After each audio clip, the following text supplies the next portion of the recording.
There is so much junk in this trunk. Hey everybody, we went to some yard sales and this is what we got. I had a great time and I've got so many things for the garden and for summertime. Hey everybody, this is Aubrey from Crybaby Sonoma Homestead and I love yard selling. So let's get to it. Okay, what is all this junk?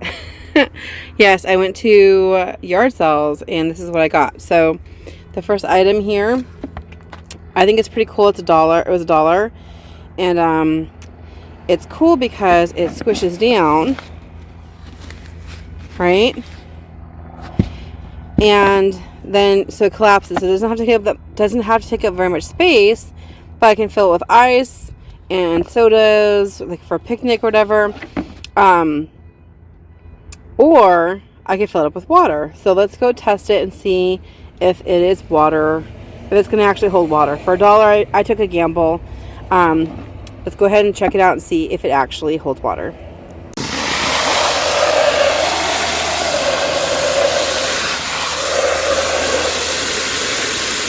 Let's see. It looks so far so good. I don't see anything leaking off the bottom. This could be a kind of nice bucket for the garden or for the beach or whatever. Okay, so I don't think that was a waste because I'm lifting it up, nothing's dripping. I'll check back on it later and see if the water leaks out. When I lift it up, I don't see any drips. I think that one was a good deal. I'm over here in this area. I was cheap, and when I bought this mint, it had a couple plants in there, so I divided it. So I've got the big ones here, here, and here, right? So I divided them because I know they spread really easy. One of the reasons I have them in a container, I don't care if they get like all over the grass. That doesn't bother me. I just don't like when they get mowed over because, I mean, it does smell like a mojito, so that's great. But I want to use it. But look at all this new growth. And this is apple mint. It smells heavenly. It's spreading really, really well. Look at that. And then up against the fern. It's beautiful. It looks just juicy. Like, I don't know what to say. Like mint. Does mint look juicy? Like, it's just more like vigorous. This one also has some babies, but this one by far, this one's more in the light. And these two have a little bit of shade from the fern. But I'm really happy with that growth. Cool. And so looking at the bucket, lift it up. Ugh. Excellent. That's going to come in handy. I'm going to probably end up putting not right now. I'm going to use it. Just let it sit here and just kind of test it out more. But fill it up with ice, put sodas and stuff. And that way we can save our little coolers for the sandwiches and stuff that has meat. To keep them separate, and this was $1. You cannot buy a cooler for $1. That was a great deal. Yard sales rock. Next item up is, and of course I could deflate this, it won't take up that much space, but the next item up is this inflatable, and this is a little airplane for my baby granddaughter, obviously with supervision. It was $1. I actually, when I went to that yard sale, I was already checked out. I spent $1.50 or something on some random stuff. And then I saw this and I was like, wait, $1? Come on. Come on now. This will be so cute for her. So this won't need to take up any space in my place because I don't have a pool. But usually every summer my mom sets up a pool in her backyard, like a above ground pool. And so she'll be taking that out pretty soon, and then my little granddaughter can be a pilot. Super cute. So I can deflate it until then. Or, actually, you know what? I'm picking up my mom later to go shopping at the Dollar Tree. And so I might leave this at their house with all their pool stuff, like the life jackets and stuff like that. Which reminds me, I bought a life jacket for $2. Now, this is going to be too big for my granddaughter. I have relative who has a little house by a river, and I'm always worried about kids, not just my own kids. And I think it's just smart if you live near any body of water to always have life jackets of various sizes in case friends or family come over.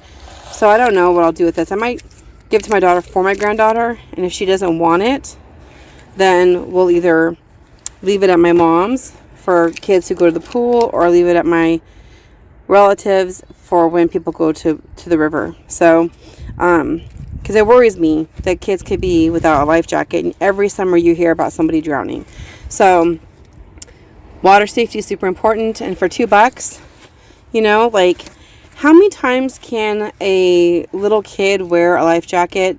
Like honestly, they're not going to be super used because kids grow. So I love buying things like this, not like car seats, right? Because that's really dangerous. But like life jackets and things like that are great to find at yard sales, and you'll a lot of times find them because kids grow out of them. And even if they had 2 kids, maybe it's going to be a little brother. So maybe Peppa Pig is not going to be what they're into. Maybe they're going to do Blue's Clues or something. Anyway, so I got this, and so I'll ask my daughter if she wants me to hold on to it for her here, or if she wants me to leave it at grandma's, great grandma's, or uncle's, and see which one she likes. But I love it. Like $2 for a life jacket. I just saved a bundle there because I would have definitely bought this. $3, I got a floaty and a life jacket. What a steal. Okay, the reason I like this is 50 cents isn't because it's age appropriate for any of my kids. It's because it's clear, and I think that would be really clever for STEM activities. Not necessarily like studying this particular item, but for engineering. So like for kids to make their own moving devices. So the idea of being able to see the gears and how it works, then they can think about it. So I have my own 11-year-old. This is not age appropriate for him to play with, but to study it and then try to design a toy that can move. That would be a great STEM activity for summer. For little kids, this would be a deal. Like 50 cents. You can't buy toys for 50 cents. And it's pretty high quality. Like I kind of tested it out a little bit. It's pretty cool. 50-cent toy. And then this car here, actually, it's funny because just yesterday my son said, "Can we go to Walgreens? I really want to buy a car, like a big car that has doors that open." Well, guess what? This car is like new, and the doors open, and so it's really pretty clever. The trunk doesn't open, but that's super cute. And they sell these kinds of toys at Walgreens, and I think there's definitely not cheaper than $5.99. I think they're like $9.99 now. And so, yeah, those are cute. But here he has a little convertible for, it was $1. Okay, so $1.50. I got 2 toys for the kid. And then this was only a quarter. And I checked the zipper several times. 25 cents. You cannot buy a pencil pouch for 25 cents. And this is nice because all the pencils tend to rip holes in the pencil pouches. So if you put your pencils in this and then put that in something else, then it's not going to do that. So that's great, and it doesn't take up very much space. 25 cents. Awesome. So that's for his school supplies. This is for my classroom, 50 cents for another card game, Phase 10. Not familiar with it, but it has the instructions on how to play, and I like that it's in a Ziploc bag because my students always rip the boxes. Not all of them. Like, it just takes one. So 50 cents for this card game. If my son wants it, I'll let him have it. If he doesn't want it, it'll go to my classroom. 50 cents for a card game. And a lot of these card games are like $9.99. So, you know what? I don't mind that it doesn't have the box because it has the instructions. See, this is what my students do to the boxes anyway. That's what's going to happen to it eventually. But look, they're brand new. They've been never used. They are still sealed. So I know they have all the cards, and this was 50 cents. So I'll tape that closed. And if my family wants the Uno cards, we'll keep them. And if not, it goes to my classroom. And so I've been adding free time in my classroom for students who finish early and get all their stuff done and it's actually been motivating, and a lot of kids are doing more of their classwork so that they can have free time, and I think that's appropriate. I wouldn't have done that 20 years ago, but it's very hard to get kids motivated, and free time seems to be powerful. So I have the Uno cards. So for $1, I got 2 games. That could actually keep like 10 kids occupied or more, because that's 2 to 10 players. But I'd probably have like a group of 5 playing both games. So 10 kids could be occupied for $1. Nice. I got fishing lure now, or the fishing line. Why do I have fishing line? Well, we actually do have fishing rods and all that kind of stuff, and access to places to go fishing, which is great. But I didn't buy it for that purpose, because I think we have enough fishing line for that already.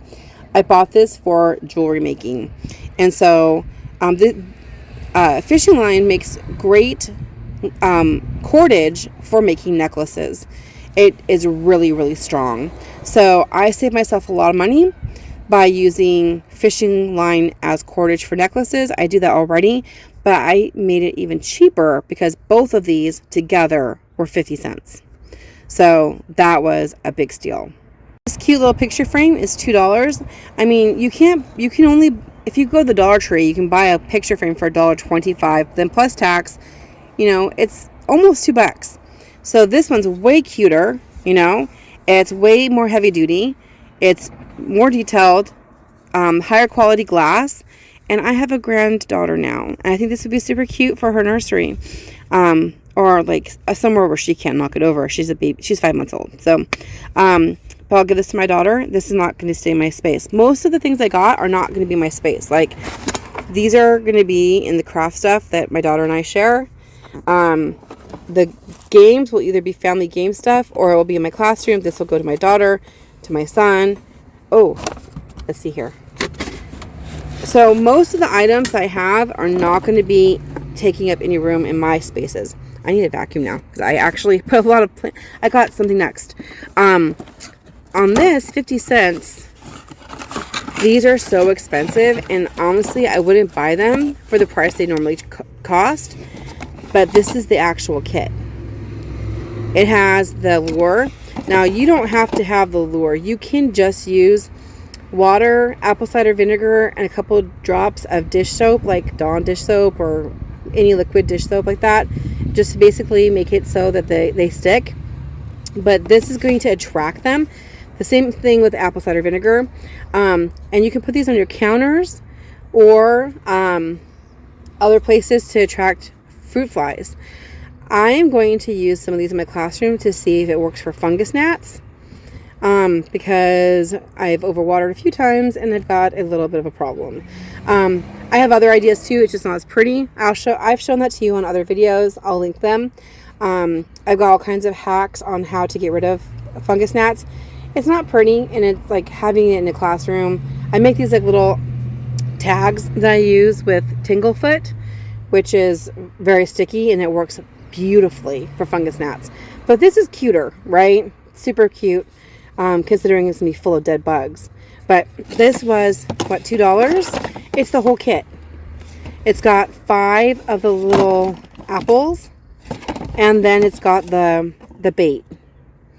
Now this is specifically for fruit flies, and I've tried the same kind of lure or bait for fungus gnats, and it's not the same. Really crazy for fungus gnats, what's really attractive to them is coffee. Like if you make a cup of coffee with your creamer and your sugar and all that kind of stuff, and you just leave a little bit in like a little Dixie cup or something, put on the counter, you're gonna get tons of fruit flies in that. So that's super cheap to get rid of fungus gnats. This is going to be for fruit flies specifically, but for $2. That's amazing. And you guys know how much fungus gnats and fruit flies bother gardeners. So that was 50 cents. I thought it was $2. 50 cents.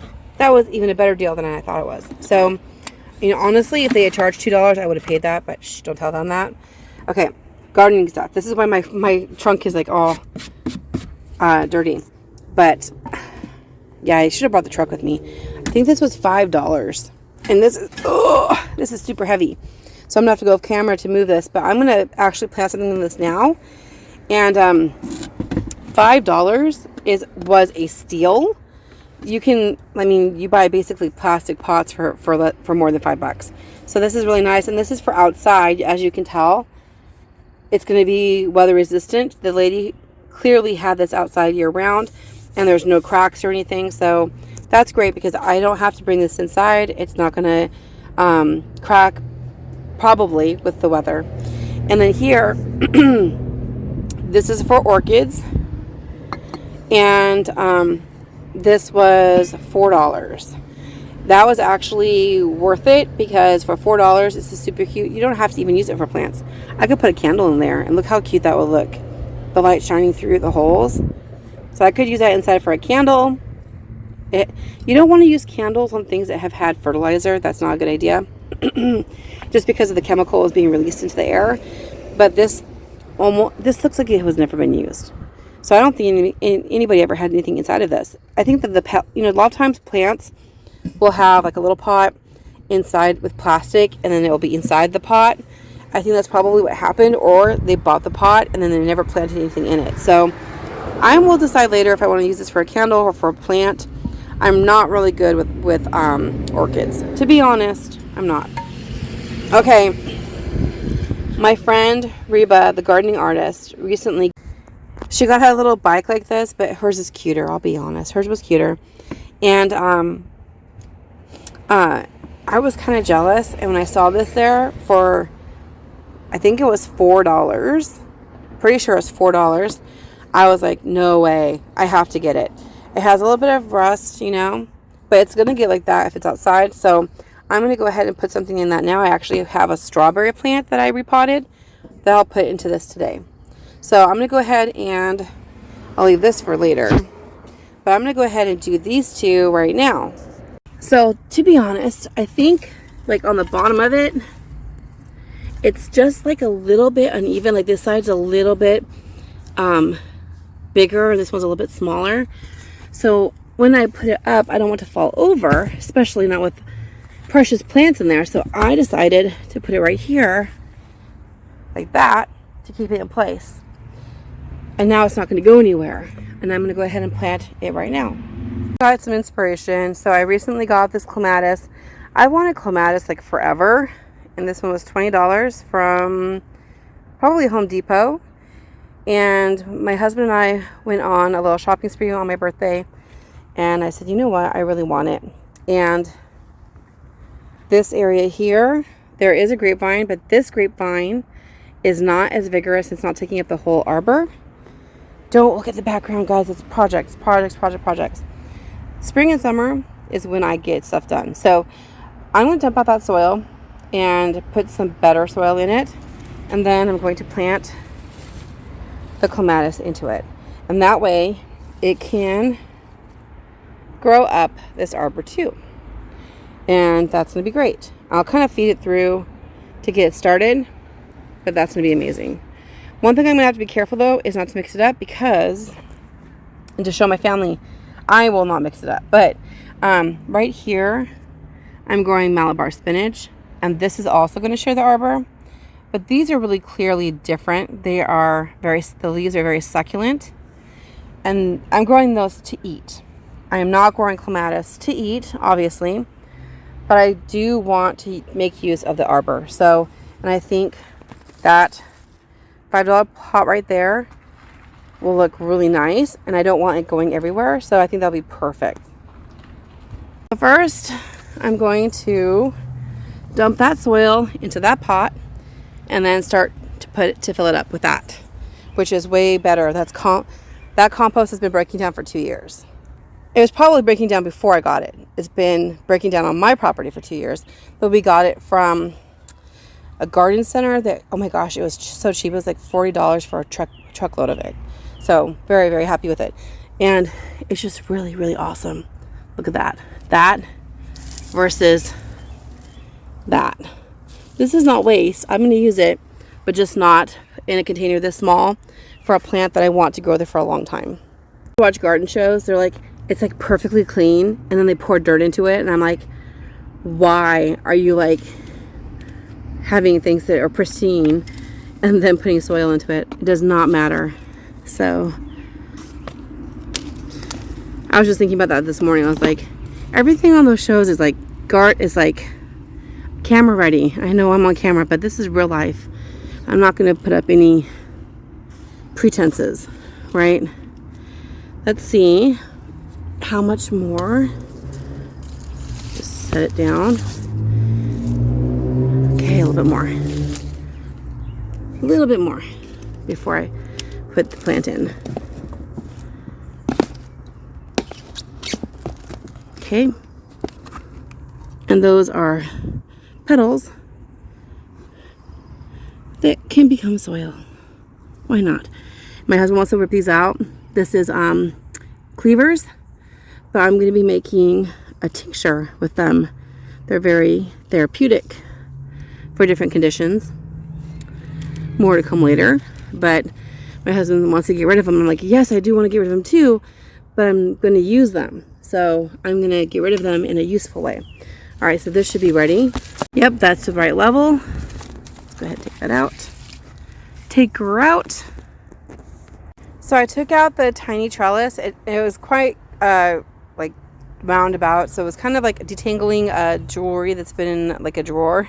But what I'm just going to do is guide it towards this trellis here, and it's really beautiful. It's going to take up that little space here. It's going to be super pretty. I'm going to try to keep it away from the columnar apple that's to its left, and away from like taking over the raised bed here, and just try to get it to go up here and then to fill in these spaces here. So this trellis will be really full. The other side, this grapevine here does a really good job of filling in the other side, and you can always see I'm getting grapes up here. It's lovely, lovely, lovely. And everything I'm doing here is very frugal. Just finding lots of ways of saving money and still enjoying and getting all the beautiful things, just doing it on a budget. So with that trellis, the trellis is more, it's really cute, but it's more for like a house plant maybe, or for maybe an annual, not a perennial like clematis. So Malabar spinach are perennials in warm climates, but not here. So if I want to save these plants next year, I'm already going to be cutting them down and then pulling up the roots and putting them into a pot and then keeping them inside. So I'm not going to be worried about ripping up my plant when I try to detangle it from this tiny trellis. But I was like, this is super cute. I'm going to go ahead and put it right here against the cattle panel, and it has something to climb on. These are all rebounding from being transplanted. These are Shangiku chrysanthemum, edible chrysanthemum that I planted from seed. I planted the Malabar spinach from seed, and then I just transplanted them. And then in this bed, I planted Empress of India nasturtium, China rose radish, golden globe turnips, cilantro, Shangiku, Malabar spinach, Swiss chard, and dill. Yes, I know. And this Swiss chard is the perpetual spinach. The seeds actually looked a little bit different to me. Dill, oak leaf lettuce, and the monstrous viroflay spinach. So I overplanted it because we are going to be harvesting like crazy. And as we harvest, oops, I didn't cover that one up.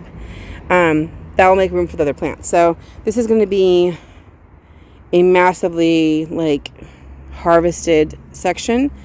And I'm going to have to teach my kids. Those leaves are edible. These are the baby leaves, but those are edible. Everything in here is edible. The grape leaves are edible. That is not edible. And then they have to learn, what does it look like? What does it look like? Right? So they'll learn how to identify that plant. Scanning over, looking at these apples. These are going to be as big as a Granny Smith apple. This is a green urban columnar. And this is the rose my husband got for my daughter for Mother's Day. It's planted. These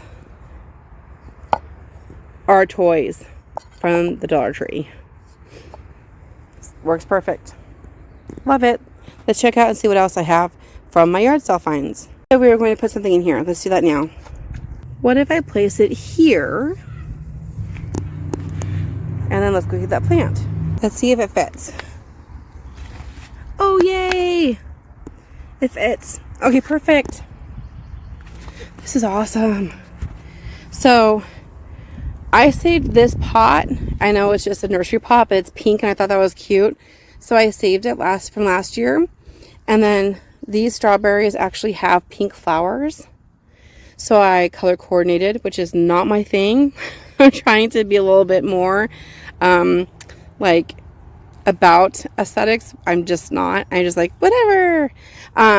But these are going to be right in a good position because my son will walk through here in the morning to go to the bus, and he likes to pick a snack on his way to and from school. So this is also out of the way, so no one's going to trip on it, which is hard because I have so many so many plants.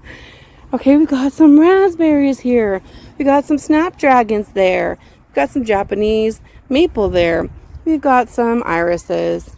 We've got dogwoods. We've got mountain ash and shade tree. This is shade tree, very rare. And if I zoom upwards, I'm gonna probably get fruit on this tree this year. I saw several little pieces of fruit, little fruits forming. I can't see it through the grapes, which is a blessing. So many grapes. I love it. Just think of all the anthocyanins, all of the antioxidants that are in those grapes. They're like really dark blue. They've got seeds. You eat the seeds. Think grapeseed extract, but you're eating it, not extracting it. So yes, I just want this whole area to be full of plants, and it is. Isn't that beautiful? So I've got that little the little tricycle there, and I've always wanted one of those. Mine's not as cute as Reba's, but it's super cute still. And that puts the strawberries in a more accessible area, but also where it's not going to get tripped over. I like that. Yay. So I mean, literally that pot was free because I got it from, reused. The plant was smaller when I got it. I transplanted it into that container. So that plant was like $5. That little stand was $4 or $5. For $10, I got the plant, the pot. The soil was practically free because we got it in such a massive quantity. Okay, so this here is for my son, my older son, because he's got like a different style than what the rest of the house is. But I thought this is super cute because this is, North America, and it shows all the wildlife. There's a little bit of damage right here, but I think with a little bit of paint, I can just dab it, color coordinate it. Super cute though. I really like it. And, we're really into wildlife in my family. So I think he'll like this a lot. If he doesn't want it, I'll put it in my classroom because I teach science. So this kind of goes. So take the $5 sticker off of it. This yard sale, everything they had was extremely expensive. And, really, everything there was really overpriced. But I might have overpaid for this. But I like it. I think it's super cute. Look at that. It's beautiful. So that's for my older son. And it's kind of hard to find. I like to find something for everybody whenever I go out. So that's for him. I don't remember if they charged me 50 cents or $1 for this, but I think it was like that. And I like it. And the reason I like it is because this is about the width of Baker Creek seed packets. Guys, I'm getting this to hang up and put Baker Creek seed packets, line them up. So I was thinking 1, 2, 3, 4. I could put them either by like greens, flowers, beans, herbs, or I could do like, this is what you plant in February, March, April, May, June, July, August, September, whatever, like by month or season. So put a comment down below. Should I organize the Baker Creek seeds by variety type? My hands are so dirty. Like the type, or should I organize them by the planting date? And this would be just for Baker Creek seeds, because the size here is perfect for them. So, and it has, of course, the little hangers. And a lot of these I would be interested in are like not the right dimensions for those seed packets, but this is perfect. And I'm sure that these are first use, but whatever. So that's what I'm going to do, and that was $1. And that's going to actually be a space saver. Leaving one of the yard sales, I had a sticker stuck to my shirt, and the lady got it off me, and I was like, "No, I'm not that cheap." I was like, "Please pay me more. I need a like a retirement plan. Give me the benefits." Why in the world do I have a box lid full of pine cones? Simple. I'm crazy. Simple. Okay. Actually, I'm going to be teaching botany next year. So I saw these. I was on an errand with a friend, and I saw these underneath a tree in a parking lot. And I ran over like a crazy person, and I picked all these, the ones that weren't smashed up, because I will have different things for them to do with it. One, they will sketch, they'll study it, they'll look at the mathematical sequence. It's like the Fibonacci sequence, which is beautiful. I mean, they have the same pattern as like a pineapple, that Fibonacci sequence. And then they have seeds inside there. So we'll do the sketching, observing. We'll try to remove some seeds, cold stratify them, and try to grow them. We can also make them into bird feeders. Now, I can't use peanut butter because it's going to be at a public school, and you would not believe how many kids have allergies. Like, deathly allergic. Kids are definitely allergic to everything. So, I might use, I don't know. What do you think I should use if I'm not going to use peanut butter to make bird feeders out of pine cones? So this is going to be for my classroom. I'm just going to actually bring that to school and leave them in a cabinet over the summer. And then I have a few other items. This got damaged in transit. This is an allium flower, and I'm going to cut it and just keep it for next year. Same thing with the other one. They're too tall really for my trunk, and the heads of the flowers are really heavy. But the lady said too, one thing you can do that looks really cool is that you can cut them for dry flowers, and that they look, she said that they look really cool as dry flowers. I actually, I'm really cheap, you guys. I'm super cheap. And I didn't want to buy the allium flowers, so all I did was grow onions, and I let them go to flower, and they look really beautiful too. So if you don't want to buy alliums and they're expensive, just let your actual onions go to flower. These are not like the edible type. These are ornamental. So these are going to go in the front yard.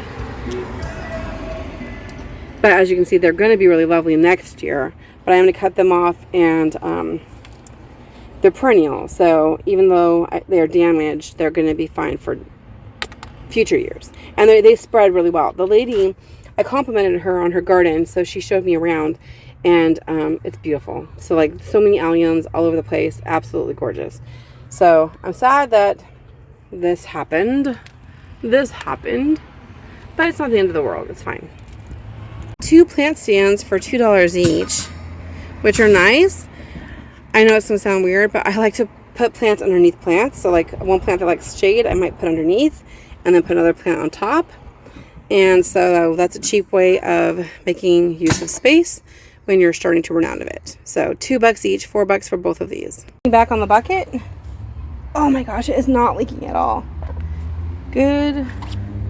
I think that was a good purchase. I got this really large vase here for $3. And I figured, you know what? And this could be for dried flowers. Ugh, super heavy. And it's really big. It's like comes up to my comes up to my knee. But this is going to be for dried flower arrangements. And I might have my daughter paint it over because it's a little bit modern for my taste. So not that I really have any fashion, but yeah, it's a little bit modern for me. So I might have her paint it. I'll let her look at it and tell me if it needs to be changed, because she's got fashion sense more than I do. This little, like, I guess it's supposed to be for an underwear drawer or something. They gave it to me for free. I was like, I could use this for seed packets. I'll think about it. I haven't decided what I'm going to use it for, but for free, and I kind of liked it. I was going to buy it if they charge 50 cents or something, and put that into my Bathworks baggie. So putting all the stuff in. I really didn't get that much stuff for inside the house. Like, I think everything's going to fit into like the spaces that are provided. Bought this little hole puncher for $2, and the reason I like it is because I thought it would be cute for students to make their own little journals and stuff. So for $2, I think that's a good deal. And they can use brads or these little circle clips I can get from the Dollar Tree as the binding. So I thought that'd be really adorable. I bought an ugly little dated off-color fan for $1 because my classroom gets hot and they don't let us. I've never been out of school where they let teachers control the temperature in our rooms. So I have a fan, a bigger fan I bought from a yard sale from a couple years ago in my room. I also point them towards my plants. A little fan like this is perfect for your little seedlings inside. Seedlings indoors, when you're starting plants, a lot of times will be very weak. Like the stems are weak, and so when you transplant them, they can break. Also, they can get leggy, which is too tall, and too spindly, and they also can get like mold and like fungus. Having a small fan blowing on your seedlings helps the stems to be stronger, so they'll put more energy into making a strong, sturdy stem instead of a long, spindly one. And then it also keeps the moisture from accumulating on the leaves and stems and causing disease. So like, I need to take this apart and wipe it out because it's really dusty. For $1, these older agree with me or not in the comments. My claim is older devices work better for longer than even if you buy them new. So like, this might be like from the 1970s. I'm like guessing, honestly, it's probably from the 70s. This will probably last me longer than if I bought a brand new one right now. As if that was not enough, when I went to go pick up something that my friend Reba, the gardening artist, check out her channel, she's having a yard sale. I went to her yard sale to pick up something she had made for me, some yummy food, and she was having a yard sale, and in her area that she was prepping, I found this cursive book, a book on math, and a chemistry book, and that's great. They're $1 each. And I also got a little jumper dress for my granddaughter for $2. So I spent $5 at her yard sale. I think she did really great on her sales as well. She texted me this morning and said it went very well. So that's really cool. I've been thinking about having a yard sale too, but I just don't know. I just never do well when I have my own yard sales. Like, I'll sell things for 25 cents or 50 cents, but you have to sell a lot of things at 25 cents or 50 cents to make very much. Like, I think she said she made like $200 at her yard sale, and I was like, yeah, I had a yard sale and I sold like thousands of things, like just tons of like miscellaneous stuff for my classroom. Because I changed subject areas and grade levels and everything, and so I got rid of tons of stuff that I purchased, and then I got rid of like clothes that my kids outgrew, and so forth. And I just like never made that kind of money. So I was like, I'll probably just end up like just donating to Goodwill or whatever, because I don't have the luck. But I love yard sales. I think it's a great way to keep money in our communities. It's frugal and it's green. If you think about it, think about like that stuff would have gone to a landfill or just stayed in someone's closet and never been used again, and it's being repurposed. It's keeping money in the community and preventing us from shopping and overspending, because you get that fix of like, I went and I got something, but it was like 50 cents or $1 or $2, and it's a great deal. So I had a lot of fun on the yard sale trips. The yard sale trips that you saw was actually like 3 weeks of yard sales. Yeah, so it was like last weekend, the weekend before, and yesterday. So hopefully you enjoyed. I put all those clips together. Hopefully you enjoyed seeing all of the stuff that I got. Most of it's for either my kids, granddaughter, or my classroom. And I had a lot of fun. I got that urge to spend out of my system. Most of the stuff's not coming into the home, which is great because all I need is more junk. But anyway, be good, be sweet, grow a garden if you want to eat, and I'll see you with a gardening video next. See you soon.